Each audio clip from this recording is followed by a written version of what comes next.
श्रद्धांजलि study hall दीर्घ 29 वर्ष धरी कटक कॉलेज छकरी युक्त 2 कला और विज्ञान पिला अध्ययन सेवार लगी।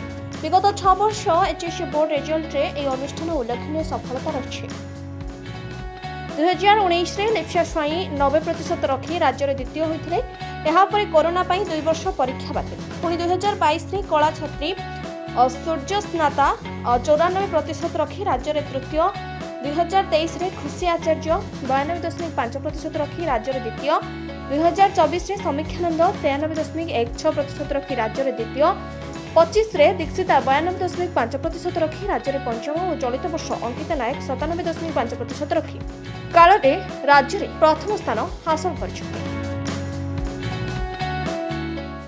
आज तो बहुत खुशी लगुच। प्राय 15-20 उपर पिला 90% रखिंट। अंकिता बोली गोटे झीटी से 97.5% रखी +2 कलार। हुए तो सी ओडार टपर होता है सन्देश आम जानीजु। और बहुत पिला 90% रखिंट। 500 पर तो पाखापाखि 50 रु अधिक पिला रखिंट। पिला आशानुरूप फल कर मत बहुत खुशी लगुच। हिस्ट्री वाइज सब्जेक्ट पिला 100 ରୁ 100 भी रखिंट। तेणु समस्त सार मान मैडम मान धन्यवाद दूसरी पिला शुभेच्छा जनाऊँ।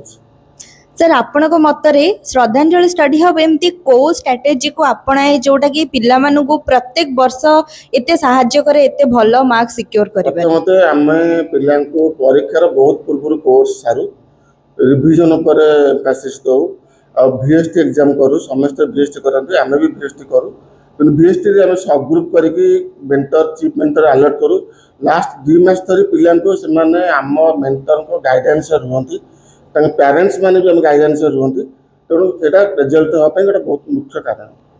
सर लास्टली लोकेशन टा टिके जणाई देबे श्रद्धांजलि स्टडी हब रो। कॉलेज स्क्वायर रे कटक सुस्टल पाखरे दीर्घ 29 वर्षर अनुष्ठान। आउठी बहुत युव सार आउ सीनियर सार माने भी अछंती। डिसिप्लिन हमर एटा मेन फोकस करा जाय। तेणु ए सब कारण करा जोर पिलाने भलो करछन। धन्यवाद।